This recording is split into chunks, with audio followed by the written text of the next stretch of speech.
This situation happened to me, and I'm not the only person in Canada that this sort of thing happens to. As Canadians, I think that we are extremely proud of our healthcare system, and therefore we tend to get very protective of it. So protective of it in such a way that we're not admitting where the faults are. So when I found myself in this position, I actually took 3 solid runs at our system in order to try and get treatment. And every Canadian say to me, "Oh, thank God, at least we don't have the American system," which just absolutely flabbergasts me, because the American system is what saved my life, and I'm very, very fortunate for that. It's all about comparisons. We can say Bush was spending too much, and that may very well be true, but then saying Obama is spending too much puts them in the category of spending too much, rather than kind of differentiating between runaway spending and totally insane runaway spending.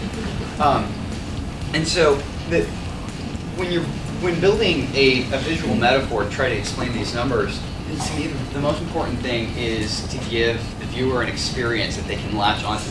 Something that they can see it, that's great, but do they feel it?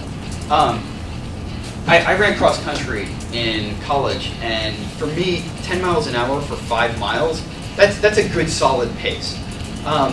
You could say that George Bush was running 10 miles an hour for 5 miles, and then Obama wants to run 30 miles an hour for 5 miles, and most people aren't really going to viscerally get that because most people don't run. 30 miles an hour is, I believe, the fastest any human being has ever run for any amount of time. When you see 100-yard dash, they push 27, 28, but it's those two comparisons aren't something people latch onto.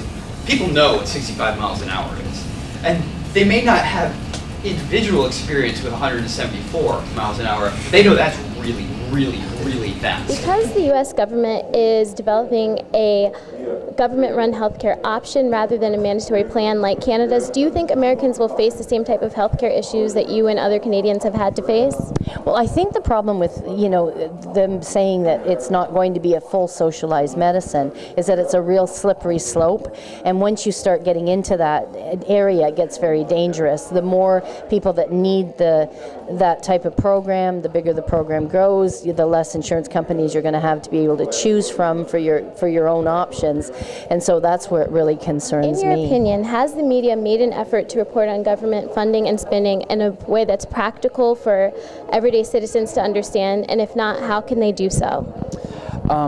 I would say the answer is yes and no. Like, there are sections of media that have done a good job. The New York Times has a not nearly enough visited site that does a whole thing on visualizations, and they actually do a good job. And occasionally it will get mentioned in the New York Times, but a lot of the times it's bar charts that don't mean anything and out of context numbers, and it's the kind of thing where, yes, they're giving you all the data, but people don't understand what that means. How can the media be more effective in being practical? Honestly, that's just a really, really tough question. I think that to me, what I try to do with all my videos is tell some kind of story, have some way of communicating that's not just numbers and isn't bar charts. If we look at the numbers in this way with this story about them, they make a little more sense. I'm a visualization guy, so I think everything needs to be a chart or a graphic or something like that. But in my opinion, they'd be better served if they had some data guys working with their graphics guys, because half the time their graphics aren't even accurate.